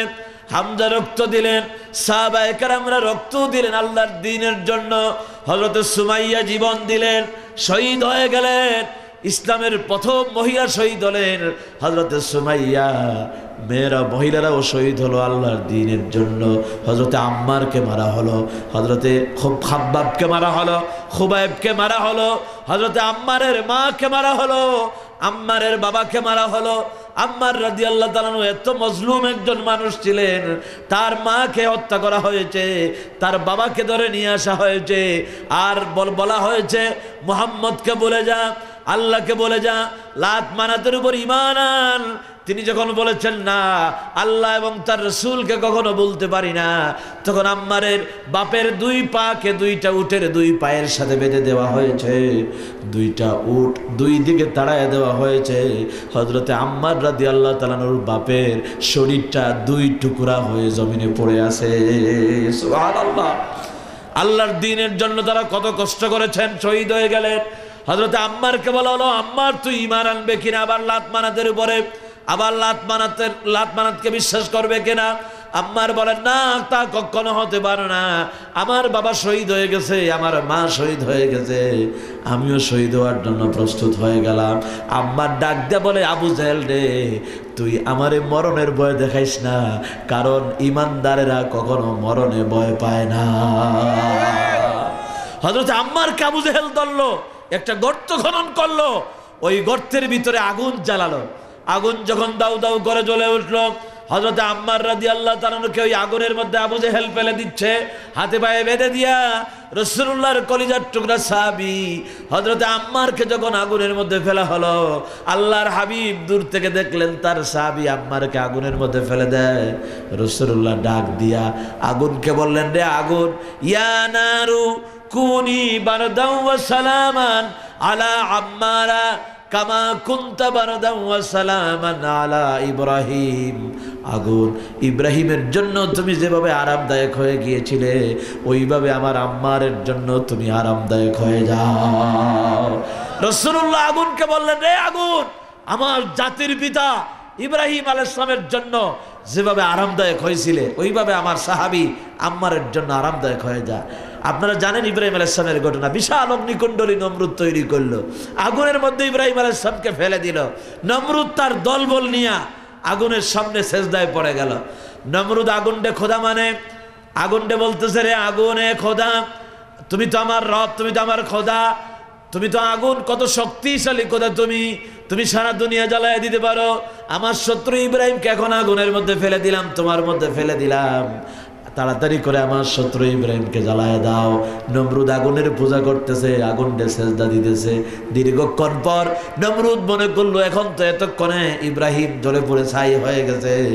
সবাই একসাথে আগুনের সামনে থেকে মাথা উঠালো, একসাথে আগুনের দিকে দৃষ্টি নিক্ষেপ করলো। নমরুদের দলবল সবাই যখন একসাথে আগুনের দিকে তাকালো, আগুনের দিকে তাকায় দেখে ইব্রাহিম আলাইহিস সালাম আগুনের মাঝখানে রাজার হালতে সিংহাসনে বসে আছে। নমরুদের মাথা খারাপ হয়ে গেল। নমরুদ ডাক দেখো, এই আগুন, এত কষ্ট করে তোরে জ্বালালাম, এত মানুষ নিয়ে তোর পূজা করলাম, আমার শত্রু ইব্রাহিমকে জ্বালাবার জন্য। এখন থেকে তুই আমার শত্রু ইব্রাহিমকে জ্বালাতে পারলি না। রে আগুন, তোর কি হলো? তুই কেন আমার শত্রু ইব্রাহিমকে জ্বালালি না? তোর জ্বালানো পাওয়ার কি শেষ হয়ে গেছে? তুই কি ফিউজ হয়ে গেছিস? গালাগালি শুরু করে দিয়েছে। এতক্ষণ আগুনের পূজা করতেছিল, এবার আগুন যখন ইব্রাহিমকে জ্বালাতে পারলো না, এবার আগুনকে নমরুদ গালাগালি করে। আগুনকে যখন বকাবকি করতেছে, আল্লাহ রাব্বুল আলামিন সাথে সাথে আগুনের জবান খুলে দিয়েছে। সুবহানাল্লাহ, আগুনের জবান আল্লাহ খুলে দিয়েছেন। আগুন ডাক দেয়, এ নমরুদ, তুই আমারে গালাগালি করস না, আমারে বলস আমার ভিতরে জ্বালানো পাওয়ার আছে কিনা? শেষ হয়ে গেছে। রে নমরুদ, আমার ভিতরে জ্বালানো পাওয়ার আছে কিনা এরা যদি টেস্ট করতে চাস তুই আয়। আগুন নমরুদ রে কয়, ওয়েলকাম, কাম অন, তুই আয়, আয়া দেখ জ্বালাইতে পারে কিনা। আগুন কয়ে, নমরুদ শোনে রাখ, তোরে শুদ্ধা তামাম দুনিয়া আমি জ্বালায় দিতে পারি, কিন্তু ইব্রাহিম আলাইহিস সালামের শরীরের একটা পশমও আমি জ্বালাতে পারি না। আগুনে আইন মানে কার? আল্লাহ। আমার আল্লাহ বলে দিলেন, হে আগুন, ইয়া নার কুনি বারদান ওয়া সালামান আলা ইব্রাহিম, আমার ইব্রাহিমের জন্য বারদান। আল্লাহ প্রথমে বারদান বলেছিলেন। বারদান মানে হলো শীত, ঠান্ডা। আগুনের মাঝখানে ইব্রাহিম আলাইহিস সালামের শীত লাগতেছিল, বারদান। সাথে সাথে আল্লাহ বলেছেন সালামান। সালামান মানে এয়ার কন্ডিশন, নিরাপদ। এয়ার কন্ডিশনে শীতের দিনে ঢুকলে একটু তাপ তাপ লাগে, একটু গরম গরম লাগে, মজাই লাগে। আর যদি গরমের দিনে ঢুকেন একটু শীত শীত লাগে, মজা লাগে। ইব্রাহিম আলাইহিস সালামের জন্য আগুন এয়ার কন্ডিশন হয়ে গিয়েছিল, আরাম করে তিনি আগুনের মধ্যে বসেছিলেন। সুবহানাল্লাহ পড়েন আপনারা। আল্লাহর হাবিব যখন বললেন, হে আগুন, ওই যে ইব্রাহিম নবীর জন্য তুমি যেভাবে আরামদায়ক হয়ে গিয়েছিলে, ওইভাবে আমার সাহাবী আম্মারের জন্য আরামদায়ক হয়ে যা। আবু জেহেল মনে করলো আমি আম্মারকে আগুনের মধ্যে ফেলে দিয়েছি, আগুন তো আম্মারকে জ্বালায় বর্ষ করে দিয়েছে, সে চলে গেল। নবীজি আম্মারের কাছে আসলেন। হযরতে আম্মারের কাছে এসে আম্মারকে বললেন, আমার হাতে ধরো। আম্মার রাদিয়াল্লাহু তাআলা আনহু রাসূলুল্লাহর হাতে ধরলেন, আর আগুনের মাঝখানে আম্মার বেরিয়ে আসলেন, আগুন জ্বালাতে পারে না। সুবহানাল্লাহ, জোরে করলে সুবহানাল্লাহ। আমার ভাইরা, ইসলাম এমনি এমনি আসে নাই, অনেক কষ্ট, অনেক ত্যাগ, অনেক নির্যাতনের বিনিময়ে এসেছে। রাসূল করিম সাল্লাল্লাহু আলাইহি ওয়াসাল্লামের উত্তরসূরি যারা, আল্লাহ রাসূলের সৈনিক যারা, আজও তারা ইসলামের জন্য, কোরআনের জন্য আজও তারা রক্ত দিচ্ছে, ঠিক কিনা বলেন? এই ইতিহাস নতুন নয়, ইতিহাস এটা নতুন নয়। ইবনে তাইমিয়া রাহমাতুল্লাহ আলাইহিকে প্রশ্ন করা হয়েছিল যে সঠিক কারা আছে ইসলামের পথে। আমরা তো মনে করি খালি লাউ খাওয়া সুন্নত, মিষ্টি খাওয়া সুন্নত, কদু খাওয়া সুন্নত, এগুলো মনে করি সুন্নত। আর কদ্দুর ওই যে আশেক রসুল যারা আছে, মিলাদুন নবীর মাস যখন আসে, রবিউল আউয়াল মাস যখন আসে, বিরাট একটা জিষ্ণের জুলুস ঈদে মিলাদুন নবী করে, আর বলে, হে রাসূল তুমি মদিনার থেকে তাকায় দেখো, জন্য কত বড় জশ্নে জুলুস করেছি, তোমার জন্য কত বড় মিলাদ হয়েছে। আমাদের বাজারের গরম গরম জিলাপি, ঠান্ডা সিন্নি, গরম সিন্নি যা আছে সব খাই আমরা শেষ করে ফেলাই দিছি, আমরা কত বড় আশেক দেখো। আপনারা বলেন এর নাম কি আশেকে রসুল? না, এর নাম আশেকে রসুল নয়। আশেকে রসুল তারা হবে যারা আল্লাহ রসুলের জন্য জীবন দিতে পারে, ঠিক কিনা বলেন? আজ কিছু নাস্তিক আমার দেশে আছে, ওই নাস্তিকারা নবীজিকে অপমান করে। এক ব্লগার তার ব্লগে লিখেছে, নবীজিকে অপমান করে বলেছে লুচ্চা নবী। নাউজুবিল্লাহ বলবেন না আপনারা? কত বড় দুশ্মন! আল্লাহ রসুলকে সে এইভাবে গালি দিল। আরেক শয়তান তো বলেছে শাহবাগে যে আল্লাহও যদি শাহবাগে আসে আল্লাহরে ফাঁসি দেওয়া হবে। নাউজুবিল্লাহি মিন যালিক। এই নাস্তিকগুলো কোত্থেকে আসে? এই নাস্তিকগুলি বানাচ্ছে আমার দেশের বিশ্ববিদ্যালয়ের কিছু শিক্ষক আর কিছু বুদ্ধিজীবী আছে, ঠিক কিনা বলেন? আমরা প্রতিবাদ করতে চাই জাফর ইকবাল নামের শয়তানের। এই শয়তান কিছুদিন আগে একটা বই লিখেছে, রাসূল আল্লাহর নবী ছিলেন সুলাইমান নবী, জলিলুল কদর পয়গম্বর, সুলাইমান নবীকে ভূতের বাচ্চা সুলাইমান বলেছে। নাউজুবিল্লাহ বলবেন না আপনারা? আল্লাহু আকবার, ইয়া রাসূলুল্লাহ, জিন্দাবাদ জিন্দাবাদ জিন্দাবাদ জিন্দাবাদ, রাসূলুল্লাহ জিন্দাবাদ। হুশিয়ার সাবধান, হুশিয়ার সাবধান, বিশ্বনবীর শত্রুরা। আশিক রসুলেরা, আমি আপনাদেরকে বলবো, আসেন আমরা রসুল করিম সাল্লাল্লাহু আলাইহি ওয়াসাল্লামের উম্মত, আমরা রসুলের আশিক, ঠিক কিনা ভাই বলেন? আমরা রসুলকে ভালোবাসি না বাসি না? আল্লাহ রসুলকে আমরা ভালোবাসি। রাসূলুল্লাহ বলেছেন, লা ইউমিনু আহাদুকুম হাত্তা কুনা হাব্বা ইলাইহি মিন ওয়ালিদিহি ওয়া ওয়ালাদিহি ওয়ান নাসি আজমাইন।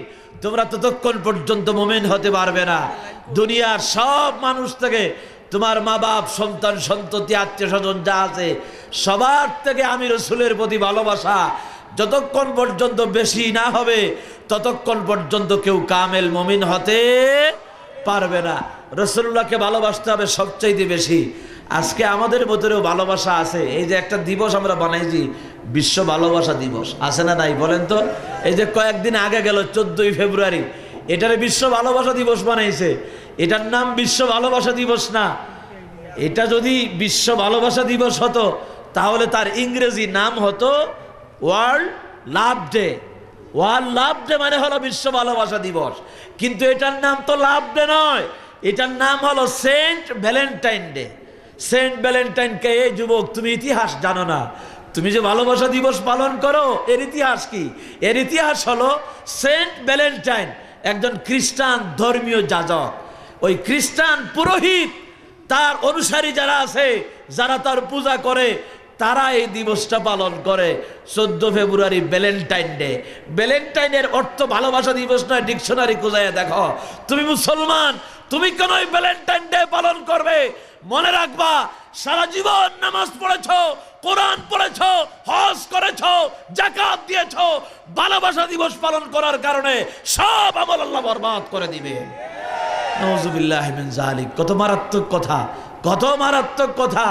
আমরা এই দিবসগুলো কেন পালন করি? সামনে আসতেছে বৈশাখ, আন্দাজে পালন করে, কয় এসো হে বৈশাখ, এসো হে বৈশাখ। কয় বৈশাখ তুমি তাড়াতাড়ি করে আসো, চৈত্র যখন ছিল আমাদের বৃষ্টি দিতে পারে নাই, তুমি আসো আমাদের বৃষ্টি দাও। আপনারা বলেন তো, বৃষ্টি কি বৈশাখে দেয় না আল্লাহ দেয়? আরো জোরে কোন, বৃষ্টি কে দেন? আল্লাহ রাব্বুল আলামিন দেন। তো এই দিবসগুলো আমরা পালন করব না। আমরা ভালোবাসা দিবস যদি পালন করতে হয়, যদি কাউকে ভালোবাসতে হয়, তাহলে ভালোবাসতে হবে আল্লাহকে, ভালোবাসতে হবে রাসূলকে, ভালোবাসতে হবে কোরআনকে, ভালোবাসতে হবে সুন্নাহকে, ভালোবাসতে হবে আল্লাহর দ্বীনকে, ভালোবাসতে হবে তোমার মাকে, ভালোবাসতে হবে বাবাকে, ভালোবাসতে হবে ভাইকে, ভালোবাসতে হবে বোনকে, ভালোবাসতে হবে সন্তানকে, ভালোবাসতে হবে স্ত্রীকে। এটাই হলো আমার ভালোবাসা। আমি মুসলমান, ঠিক কিনা বলেন? আমার ভালোবাসা একদিনের জন্য হবে না, আমার ভালোবাসা হবে প্রতি মুহূর্তের জন্য। আর আমি আমার রসুলকে ভালোবাসবো সবচেয়ে বেশি, ঠিক কিনা ভাই? আমরা যদি আল্লাহ রসুলকে ভালোবাসি, মহব্বত করি, আল্লাহর দ্বীন কায়েম করার জন্য রসুল করিম সাল্লাল্লাহু আলাইহি ওয়াসাল্লাম এই দুলির দরায় আগমন করেছিলেন। আল্লাহ পাক, আমি যে কোরআনে কারীমের আয়াত আপনাদের সামনে তেলাওয়াত করেছি, আমার আল্লাহ রাব্বুল আলামিন এই আয়াতের মধ্যে বলেছেন, হুয়াল্লাযী আরসালা রাসূলাহু বিল হুদা ওয়া দীনিল হক। আল্লাহ রাব্বুল আলামিন রাসূলকে পাঠাইছেন কোরআন দিয়া আর দ্বীনে হক দিয়া, ইসলাম দিয়া, এই দুইটা জিনিসকে বিজয়ী করার জন্য। আজ রাসূলের উম্মতরা যারা এখন যারা আছে আর ভবিষ্যতে যারা আসবে, সকলের দায়িত্ব হবে, যদি সঠিক আশিক রাসূল হয়ে থাকে, সত্যিকারের আশিক রাসূল যদি হয়ে থাকে, তাহলে তাদের উদ্দেশ্য হবে আল্লাহর কোরআন এবং দ্বীনকে বিজয়ী করার জন্য সংগ্রাম করা। আল্লাহর দ্বীনকে, কোরআনকে, ইসলামকে বিজয়ী করার জন্য যারা সংগ্রাম করবে, আল্লাহর কসম রাসূলুল্লাহ তাদের জন্য শাফাআতকারী হয়ে যাবেন। সুবহানাল্লাহ বলেন। আমরা নবীজির শাফাআত চাই কি চাই না? সবাই বলেন, আল্লাহ রাসূলের শাফাআত চাই কি চাই না? হাসরের ময়দানে কঠিন বিপদ আসবে, মাথার উপরে সূর্য চলে আসবে। এখন যে সূর্য 9,30,00,000 মাইল দূরে আছে, ওই সূর্যটা মাথার আধা উপরে থাকবে। এখন মাত্র সূর্যের একটা মুখ আছে, হাসরের ময়দানে সূর্যের 12টা মুখ হয়ে যাবে। পায়ের নিচের মাটি আর ঠান্ডা মাটি থাকবে না, পায়ের নিচের মাটিটা উত্তপ্ত হয়ে যাবে, গরম হয়ে যাবে, প্রচন্ড গরম হয়ে যাবে। সূর্যের কারণে পায়ের নিচের মাটি তামার মতো হয়ে যাবে, পোড়া ইট নয়, তামার মতো হয়ে যাবে। লোহা যদি গরম হয় তাহলে কি অবস্থা হয়, তামা যদি গরম হয় ময়দানে উত্তপ্ত হবে। মানুষের মাথার চান্দি থাকবে না, চান্দিটা উঠে যাবে, মগজগুলো বেরিয়ে গিয়ে গলে গলে নরম হয়ে পানির মতো হয়ে নাকার কানের ছিদ্র দিয়া পড়তে থাকবে। পানির পিপাসায় জিহ্বাটা বের হয়ে যাবে, মুখে আর থাকবে না। জিহ্বাটা প্রায় 1.5 হাত লম্বা হয়ে যাবে, নাভির নিচে ঝুলে পড়বে। হাসরের ময়দানে পানি পানি বলে সবাই চিৎকার করবে, পেরেশান হয়ে যাবে। সবাই বাবা আদমের কাছে যাবে, গিয়া বলবে, আবুল বাশার আদম, আমাদের জন্য আল্লাহর দরবারে শাফাত করেন, আমরা যে বিপদে পড়ে গেছি, তোমার মাধ্যমে আমরা দুনিয়ায় গিয়েছিলাম। আদম আলাইহিস সালাম বলবেন, আসরবাসীরা, আমি তোমাদের জন্য আল্লাহর দরবারে সুপারিশ করতে পারবো না, কারণ আল্লাহ রাব্বুল আলামিন আমার বলেছিলেন, রে আদম, আমার জান্নাতে থাকো, লা তাকরাবা হাযিহিশ শাজারা, ওই গাছের কাছে যেও না। আমরা আল্লাহ রাব্বুল আলামিনের নির্দেশ লঙ্ঘন করেছিলাম। আজ আসরের ময়দানে আল্লাহর নির্দেশ লঙ্ঘন করার কারণে নফসি নফসি পড়তেছি, আমি পারবো না। যাও নূহ আলাইহিস সালামের কাছে। এক এক নবী এক এক অজুহাত দিবেন। নূহ আলাইহিস সালাম বলবেন, আসরবাসীরা, আমিও তোমাদের জন্য শাফাত করতে পারবো না। নূহ আলাইহিস সালাম বলবেন, আসরবাসীরা, তিনি বলবেন, আমার নাফরমান সন্তান যখন ডুবে যাচ্ছিল, পানিতে যখন মারা যাচ্ছিল, আমি আল্লাহর কাছে বারবার আমার ওই সন্তানের জন্য সুপারিশ করেছিলাম। আল্লাহ বলেছিলেন, নূহ রে, ওই নাফরমান সন্তানের জন্য কেন তুমি সুপারিশ করো? যদি তুমি সুপারিশ করো, নবুয়তের দফতর থেকে আমি আল্লাহ তোমার নাম কেটে ফেলবো। সুবহানাল্লাহ বলবেন না? যে সন্তান তোমারে মানে না, আমার দিন মানে না, লাইসা মিন আহলিক, নূহ রে, ওই সন্তান তোমার নয়, ওইটা নাফরমান, ওর জন্য শাফাত করো না। ওই যে নূহ আলাইহিস সালাম আসরের ময়দানে বারবার তার নাফরমান সন্তানের জন্য আল্লাহর কাছে শাফাত করেছিলেন। এই কারণে আসরের ময়দানে আল্লাহ তাআলা নূহ নবীর উপরে রাগান্বিত থাকবেন। নূহ আলাইহিস সালাম বলবেন, আমিও নফসি নফসি পড়তেছি, যাও তোমরা মুসা আলাইহিস সালামের কাছে। হাসরবাসীরা মুসা নবীর কাছে আসবে, ওগো মুসা কালিমুল্লাহ, আল্লাহ তাআলা আপনাকে অনেক মর্যাদা দান করেছেন, আজ আসরের ময়দানে আমরা যে বিপদে পড়ে গেছি, আল্লাহর কাছে আমাদের জন্য সুপারিশ করে। হযরত মুসা আলাইহিস সালাম বলবেন, আসরবাসীরা, আমিও তোমাদের জন্য সুপারিশ করতে পারবো না। মুসা কালিমুল্লাহ বলবেন, বনি ইসরায়েলের 2টা লোক মারামারি করেছিল, আমার কাছে এসেছিল বিচারের জন্য। আমি যখন বিচার করলাম, শাসন করার জন্য একটা লোককে আমি থাপ্পড় মেরেছিলাম শাসন করার জন্য, মেরে ফেলার জন্য নয়, কিন্তু লোকটা মারা গেছে।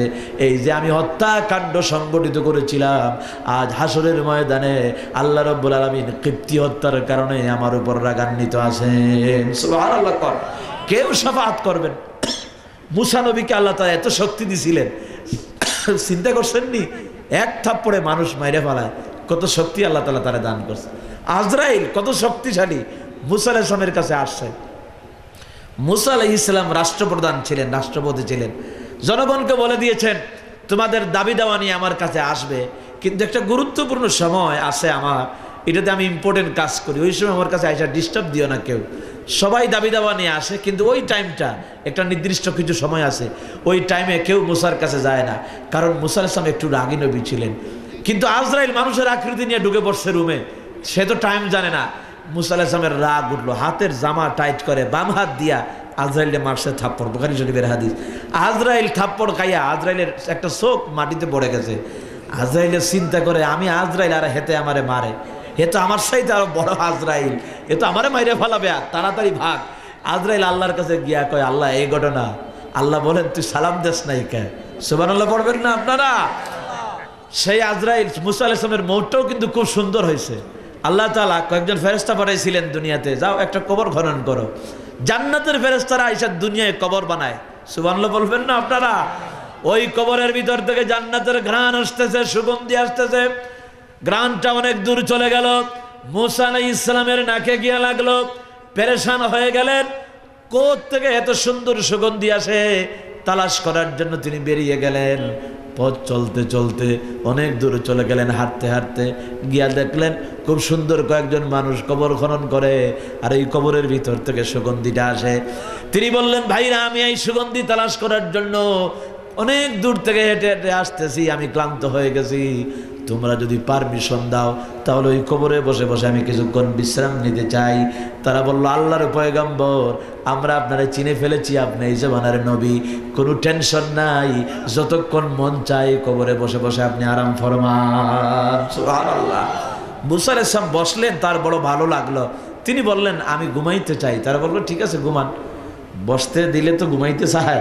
মুসা আলাইহিস সালামকে বললেন, ঠিক আছে ঘুমান, আপনি কোনো সমস্যা নাই। মুসা নবী ঘুমায় গেলেন। ঘুম লাগলো, আরামের ঘুম, জান্নাতি ঘুম। যখন ঘুম ভাঙলো, আরে আমি তো অনেকক্ষণ হয়ে গেছে ঘুমাই আছি, এবার আর শুয়ার থেকে উঠতে মন চায় না। দুই হাত উঠাই আল্লাহর কাছে বলেন, আল্লাহ রে, যত দোয়া করেছিলাম তোমার দরবারে সব দোয়াই তো তুমি কবুল করছো। মুসা আলাইহিস সালাম বড় আশেক নবী ছিলেন, দোয়া কবুল হবে না এরপরও দোয়া সেটা করেন। তিনি বলেন, রব্বি আরিনি, আল্লাহ তোমারে দেখতে চাই। আল্লাহ বলেন, এ মুসা লান তারানি, আমারে দেখা যায় না, তুই আমারে দেখতে পারবি না, কারণ লা তুদরিকুল আবসার, এই দুনিয়ার চোখ দিয়া, চামড়ার চোখ দিয়া আল্লাহরে দেখা যায় না, এই সাহস তুমি করো না। মুসা আলাইহিস সালাম বললেন, আল্লাহ না, আমার দেখা দেওয়া লাগবে। বড় আশেক নবী ছিলেন, যতক্ষণ দোয়া কবুল না হতো ততক্ষণ পর্যন্ত দোয়া করে যেতেন। আল্লাহ বলেন, চলে আসো দূর পাহাড়ে। পাহাড়ে নিয়ে গেলেন, আল্লাহ পাক সামান্য নূরের ঝলক দেখালেন।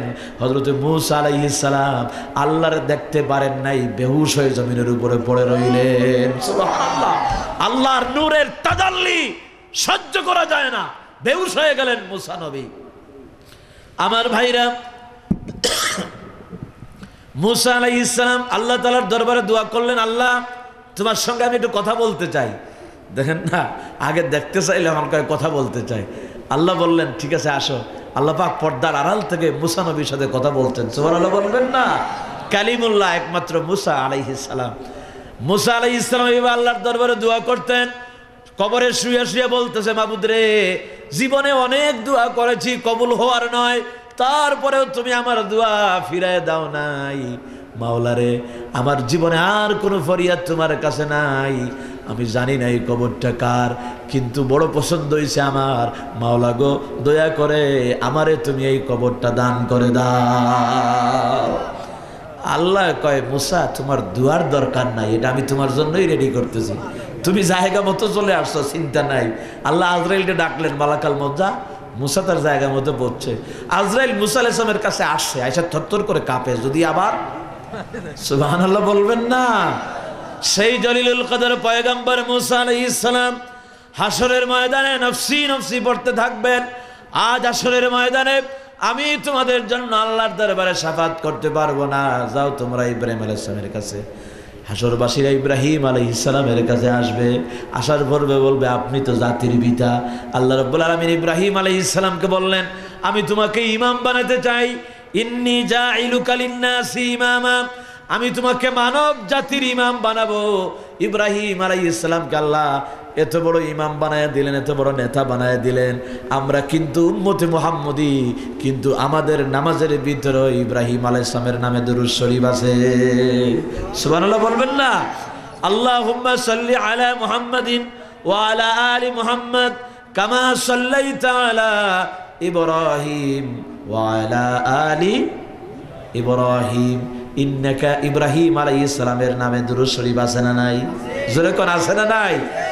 জাতির পিতা ইব্রাহিম আলাইহিস সালামের কাছে যখন আসরবাসীরা যাবে, আল্লাহর নবী ইব্রাহিম আলাইহিস সালাম বলবেন, আমিও নফসি নফসি পড়তেছি।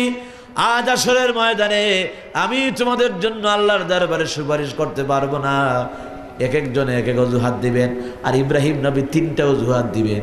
তিনি বলবেন, আমি 3টা জায়গায় একটু সমস্যা করছিলাম, কথাটা হিকমত করে বলেছিলাম, মিথ্যা নয়।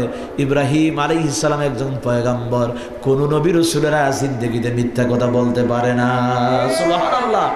ইব্রাহিম আলাইহিস সালাম হিকমত করে বলছেন আর কি, দেখে মনে হয় এমনি বাহ্যিক দৃষ্টিতে মনে হবে মিথ্যা, কিন্তু মিথ্যা নয়।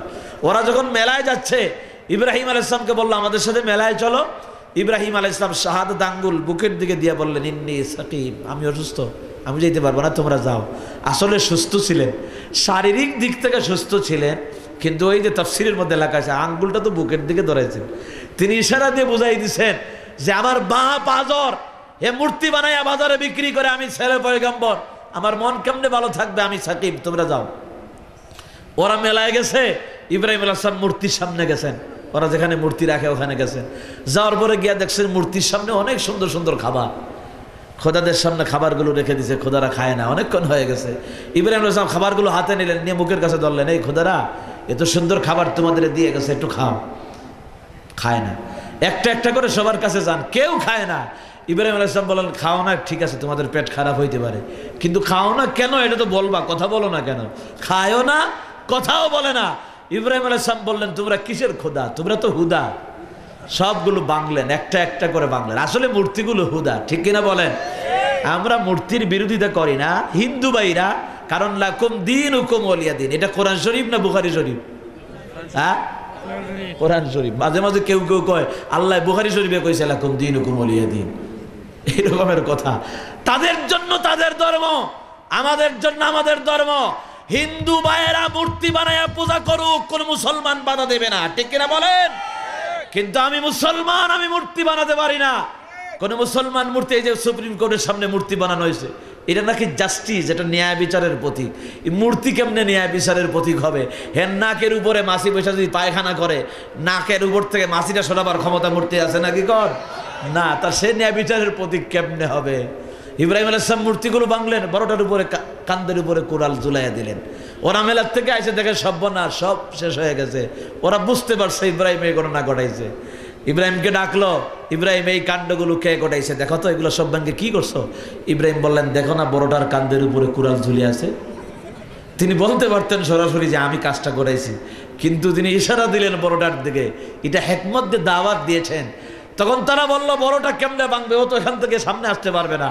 ইব্রাহিম আলাইহিস সালাম যখন বললেন নড়াচড়া করতে পারে না, কারো কল্যাণ ও কল্যাণ কিছু করতে পারে না, কেন এদের পূজা করো? এগুলা বাদ দেওয়ার পর লা ইলাহা ইল্লাল্লাহু মুহাম্মাদুর রাসূলুল্লাহ সাল্লাল্লাহু আলাইহি ওয়াসাল্লাম। ইব্রাহিম আলাইহিস সালাম কালেমার দাওয়াত দিলেন, দুইটা জায়গায় তাওরিয়া করলেন। তিনি বলতে পারতেন আমি ভাঙছি, কিন্তু ইশারা দিয়ে বুঝাইলেন বড়টাই ভাঙছে। আরেকটা জায়গা, দুইটা হয়ে গেছে। আরেকটা জায়গা, ইব্রাহিম আলাইহিস সালাম তার স্ত্রীকে নিয়ে নতুন বিয়ে করে যখন মিশরে ঢুকলেন, মিশরের জালেম বাদশা ছিল, এত জালেম ছিল, এত খারাপ ছিল, এত দুশ্চরিত্র ছিল। স্বামী স্ত্রী যদি থাকতো তাহলে স্ত্রীকে স্বামীর কাছ থেকে ছিনিয়ে নিয়ে তার উপরে জুলুম করত, অত্যাচার করত। জালেম বাদশার লোকেরা যখন ইব্রাহিম আলাইহিস সালামের কাছে আসলো, ইব্রাহিম তোমার সাথে এই মহিলাকে, ইব্রাহিম আলাইহিস সালাম বলতে পারতেন যে এটা আমার স্ত্রী, কিন্তু তিনি বললেন না যে এটা আমার স্ত্রী, তিনি বললেন এটা আমার বোন। কি বলছেন? তাহলে মনে হয় মিথ্যা, কিন্তু মিথ্যা নয়। কিভাবে বোন বললেন? এটা এক দৃষ্টিতে ঠিক আছে, কারণ আমাদের সকলের বাবা হলেন আদম। সকলের বাবাকে আদমের পরে যা আছে সবাই হলো ইন্নামাল মুমিনুনা ইখওয়া, ভাতৃত্বের সম্পর্ক।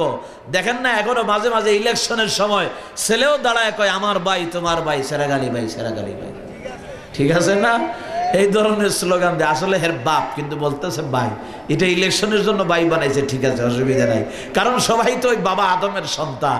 ইব্রাহিম আলাইহিস সালাম বলতে পারতেন আমার স্ত্রী, কিন্তু বলেছেন আমার বোন। এই যে তিনটা জায়গায় তাওরিয়া করেছেন হাসরের ময়দানে। এই কারণে ইব্রাহিম আলাইহিস সালাম বলবেন নফসি নফসি, হাসরবাসীরা আমিও আল্লাহর দরবারে তোমাদের জন্য শাফাত করতে পারবো না, যাও তোমরা ঈসা রূহুল্লাহর কাছে। এইভাবে এক একজনের কাছে পাঠিয়ে দিবেন। সর্বশেষ যখন ঈসা নবীর কাছে আসবে, ঈসা আলাইহিস সালাম বলবেন, ওগো আসরবাসীরা, আজ আসরের ময়দানে দৌড়াদৌড়ি করে কোনো লাভ নাই। আজ আসরের ময়দানে তোমাদের জন্য যিনি শাফাত করবেন তিনি আখিরি জামানার পয়গম্বর বিশ্বনবী জনাবে মুহাম্মাদুর রাসূলুল্লাহ সাল্লাল্লাহু আলাইহি ওয়াসাল্লাম। রাসূলুল্লাহ মাকামে মাহমুদের সিজদায় পড়ে যাবেন। আল্লাহ রাব্বুল আলামিন বলবেন, ইয়া হাবিব, হে আমার উম্মত, আপনি সিজদা থেকে মাথা উঠান, ইরফা রাসাক। আল্লাহ বলবেন, ইয়া মুহাম্মদ ইরফা রাসাক, ওগো মুহাম্মদ আপনি সিজদা থেকে উঠেন, আপনি কাঁদছেন দীর্ঘদিন, আমার দিন কায়েমের জন্য রক্ত দিয়েছেন, কত কষ্ট আপনি করেছেন। আজকে আসরের ময়দান আপনার কান্নার দিন নয়, আপনি কান্দেন কেন? আল্লাহর হাবিব বলবেন, আল্লাহ তাআলা তুমি আমার উম্মতের বাঁচায় দাও। আল্লাহ রাব্বুল আলামিন তার আগে বলবেন, সালতোতা, আপনি কি সওয়াল করবেন আমার কাছে করেন, আমি আপনারে দান করব। রাসূলুল্লাহ তখন বলবেন, ইয়া রাব্বি উম্মতি, আল্লাহ তুমি আমার উম্মতের বাঁচাও, আমার উম্মতের বাঁচায় দাও। হাসরের ময়দানে রাসূলুল্লাহ ছাড়া আর কারো সুপারিশ গ্রহণযোগ্য হবে না। সেই বিপদের দিনে, মুসিবতের দিনে আল্লাহর হাবিবের সুপারিশ যদি আমরা পেতে চাই, হুজুর বলেছেন মানদি সুন্নতি হুররিমাত আলাইহি শাফাআতি, যারা আমার আদর্শ মানে, আমার সুন্নাহ মানে, যারা আমার সুন্নাত ছেড়ে দেয়, দিয়া সুন্নতি মানে হলো আমার সুন্নত ছেড়ে দেয়, আমার সুন্নত মানে না, আমার শাফাআত তাদের জন্য হাশরের ময়দানে হারাম হয়ে যাবে। নাউজুবিল্লাহ। রাসূলুল্লাহ যদি কাউকে সুপারিশ না করেন, বাঁচার কোনো পথ আছে? জোরে কোন, বাঁচার কোনো পথ আছে? বাঁচার আর কোনো পথ নাই। এজন্য রাসূল করিম সাল্লাল্লাহু আলাইহি সাল্লামের শাফাআত পেতে হলে রাসূল করিম সাল্লাল্লাহু আলাইহি সাল্লামের মিশন যা ছিল, আল্লাহ রাসূলকে যে উদ্দেশ্যে আল্লাহ তাআলা দুনিয়ায় পাঠাইছিলেন, সেই নবীওয়ালা কাজ আমাদেরকে করতে হবে। ঠিক কি না ভাই? নবীওয়ালা কাজ আমরা করতে রাজি আছি না নাই? আমরা রাসূলুল্লাহর উম্মত, আল্লাহ রাসূলের রেখে যাওয়া দিনকে হুজুর বলেছেন আমি তোমাদেরকে দুটো জিনিস রেখে গেলাম, লান তারাকতুম ফীকুম আমরাইন, কিতাব আল্লাহ ও সুন্নতি, আল্লাহর কিতাব এবং আমার তরিকা তোমাদের কাছে রেখে গেলাম।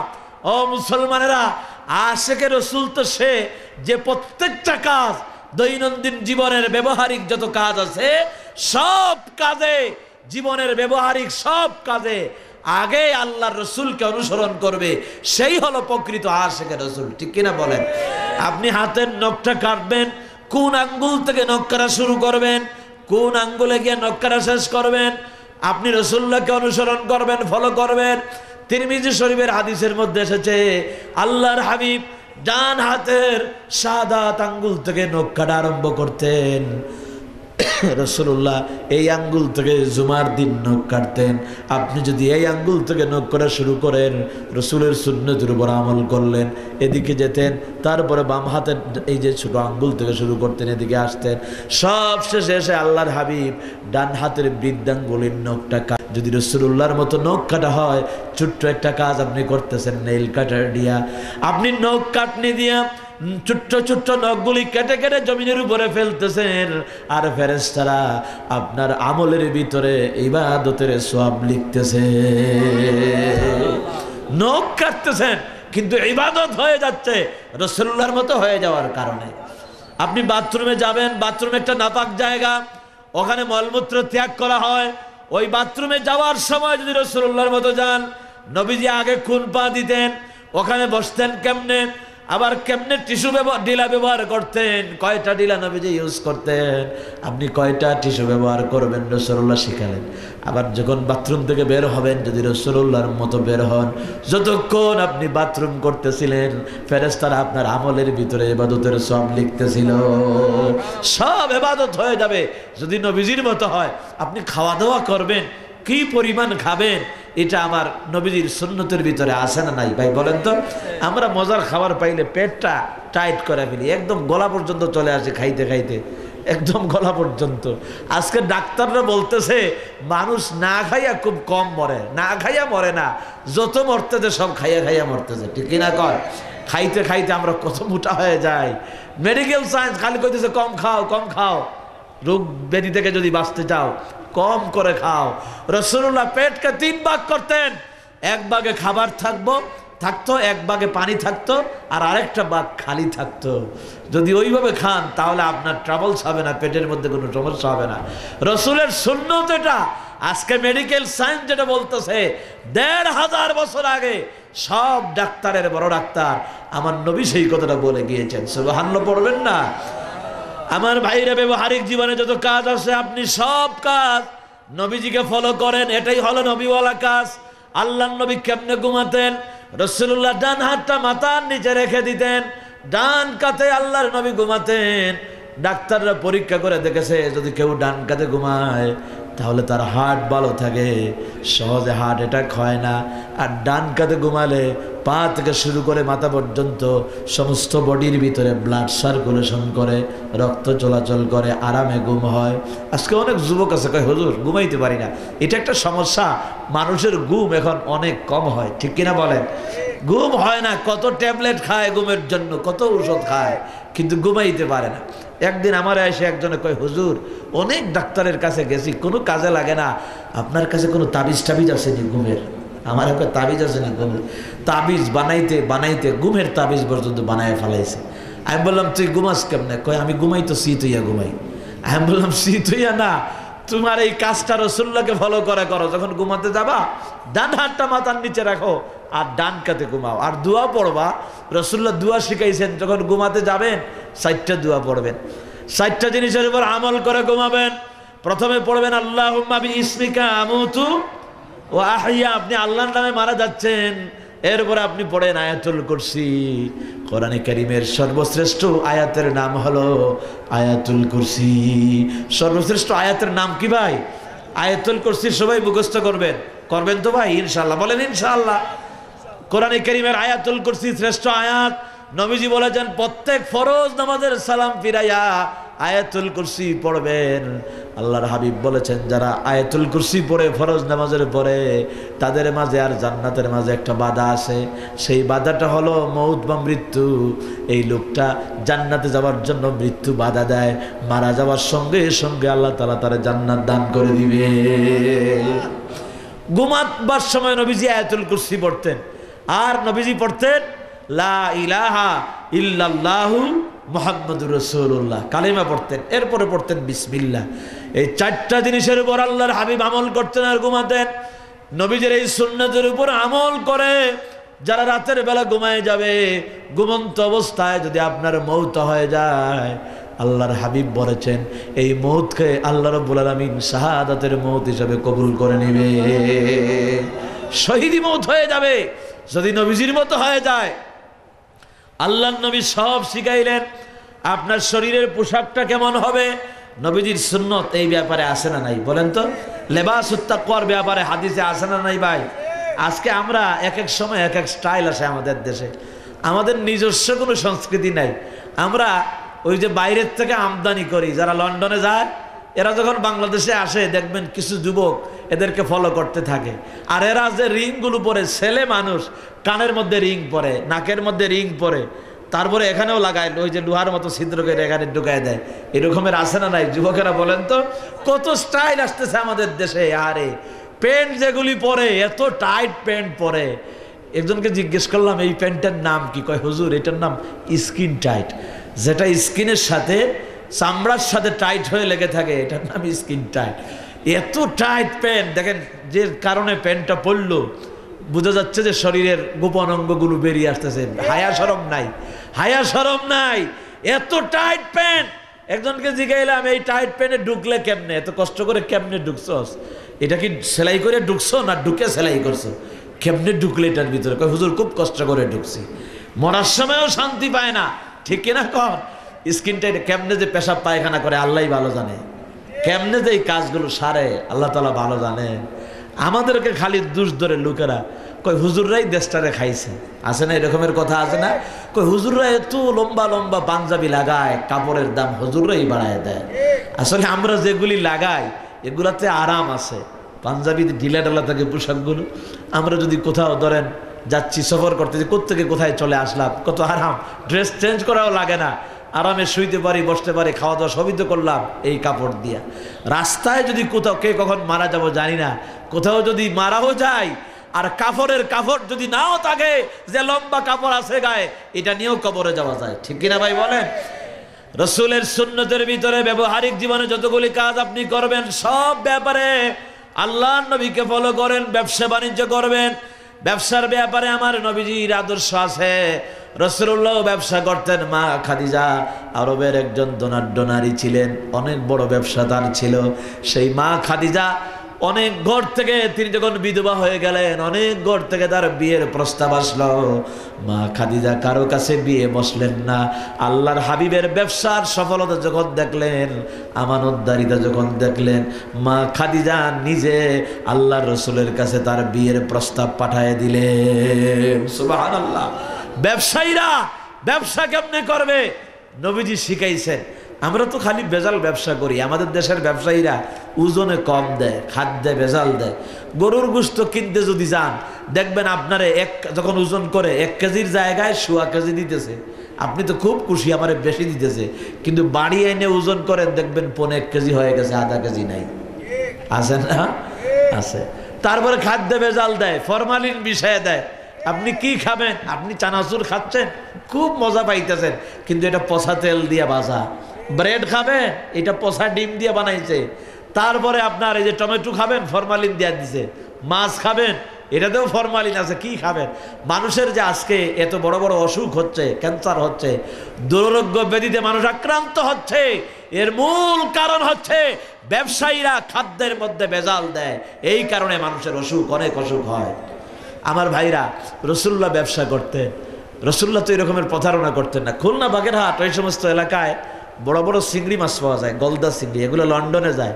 এই যে লন্ডনীরা যে বড় বড় চিংড়ি খায় রেস্টুরেন্টের মধ্যে, একবার আপনার বিদেশি রেস্টুরেন্টে চিংড়ি খাইতে বসছে।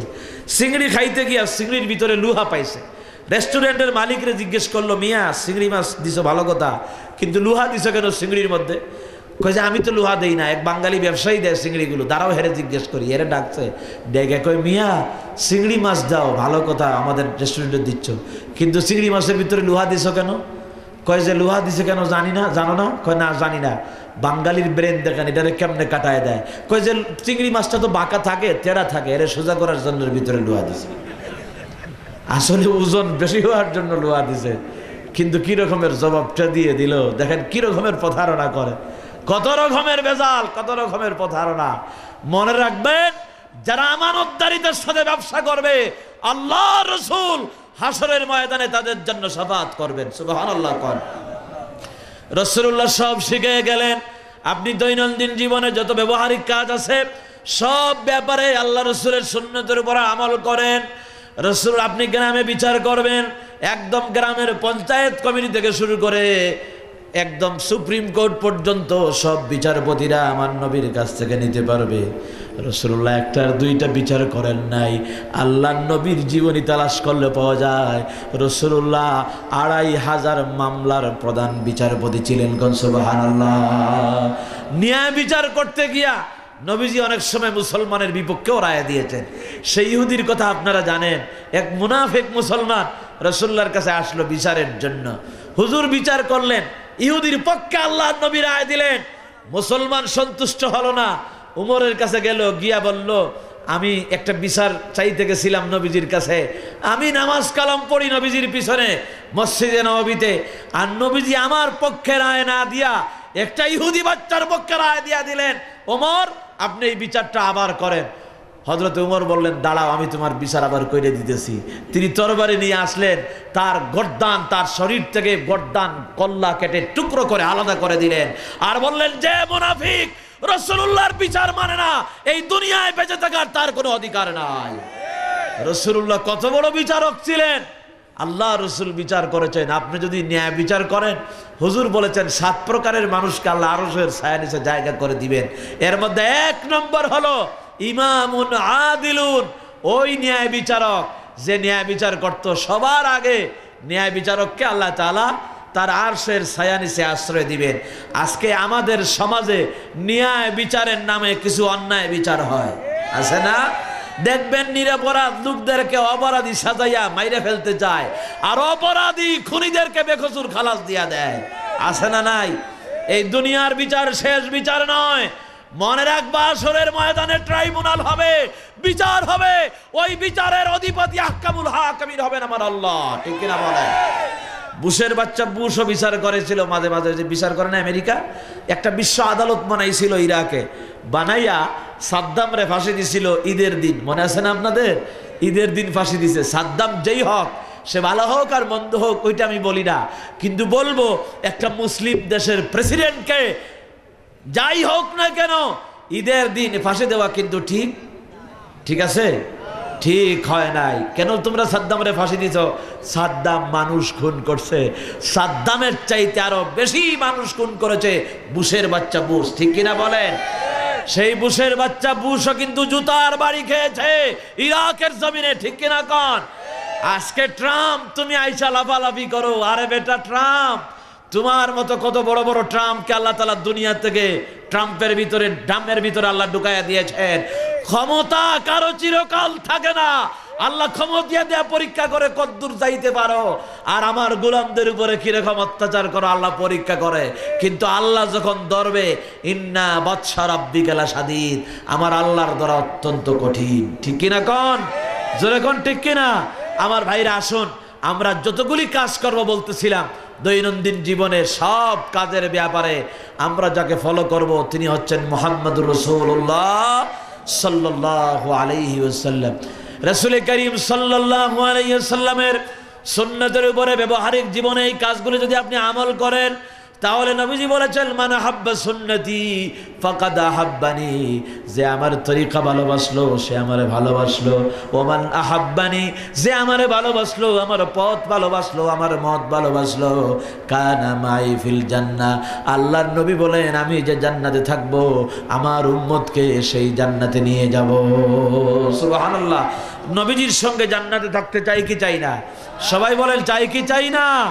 আল্লাহ রসুলের সঙ্গে জান্নাতে থাকতে চাইলে রসুল করিম সাল্লাল্লাহু আলাইহি ওয়াসাল্লামের সুন্নতের উপর আল্লাহ তাআলা আমাদের সবাইকে আমল করার তৌফিক যেন দান করেন। সবাই বলেন আমিন। আমি আলোচনার দীর্ঘায়িত করব না, ধারাবাহিকভাবে আলোচকরা আসবেন, কোরআনে কারীম থেকে আপনাদের সামনে আলোচনা করবেন। আমি আমার ভাঙ্গা গলা নিয়া এতক্ষণ কিছু ভাঙ্গাচোরা কথা আপনাদের সামনে বলেছিলাম, যেই কথাগুলো আমি বললাম আমি আমার জবান দিয়ে আল্লাহ তাআলা বলালেন, এই কথাগুলোর উপর আমার আর আপনারা যারা শুনলেন সবাইকে আল্লাহ তাআলা যেন আমল করার তৌফিক দেন। সবাই বলেন আমিন। আর হুজুর এখন আমিন। গদিয়ারচর ইসলামী সমাজ কল্যাণ পরিষদ হাঁটি হাঁটি পা পা করে 12 বছরে পদার্পণ করে গেছে। আলহামদুলিল্লাহ, বলেন না আলহামদুলিল্লাহ। এই কোরআনের মাহফিল প্রতি বছর হোক, এটা আমরা চাই কি চাই না? সবাই বলেন চাই কি চাই না? আল্লাহ তাআলা এই গদিয়ারচরের মাহফিলকে, গদিয়ারচর ইসলামী সমাজ কল্যাণ পরিষদ ও পাঠাগারের মাহফিলকে এই এলাকার জন্য আল্লাহ পাক যেন নাজাতের উসিলা বানায় দেন। সবাই বলেন আমিন। আপনারা আজকে তারা দাওয়াত দিয়েছে হযরত মাওলানা জনাব আব্দুল্লাহ আল আমিন সাহেবকে, তিনি অত্যন্ত সুন্দর করে আলোচনা করেন। আব্দুল্লাহ আল আমিন সাহেব যখন আলোচনা করেন তখন বোঝা যায় না কে ওয়াজ করতেছে, সাইদি সাহেব ওয়াজ করে না আব্দুল্লাহ আল আমিন ওয়াজ করে। আল্লাহ তাআলা তার হায়াতে তয়্যিবা দান করুন। আমরা বলি আমিন। জোরে কোন আমিন। তিনি আসবেন, আপনার কেউ যাবেন না, তিনি আসবেন আপনাদের সামনে আলোচনা করবেন। তার আগে হয়তো আরও কেউ আলোচনা করবেন। আমি আপনাদের কাছে দোয়া চাই, আল্লাহ তাআলা যেন কোরআনের কথা বলার জন্য ইলমি আমলের যোগ্যতা আমাদেরকে দান করেন। বলেন আমিন। আল্লাহুম্মা আমিন। আলহামদুলিল্লাহিল্লাযী হাদানা লিহাযা ওয়া মা কুন্না লিনাহতাদিয়া লাউলা আন হাদানাল্লাহ لقد جاءت رسل ربنا بالحق سمعنا وأطعنا غفرانك ربنا وإليك المصير ربنا ظلمنا أنفسنا وإن لم تغفر لنا وترحمنا لنكونن من الخاسرين ربنا آتنا في الدنيا حسنة وفي الآخرة حسنة وقنا عذاب النار اللهم اعتق رقابنا من النار اللهم اعتق رقابنا ورقاب آبائنا وأمهاتنا من النار।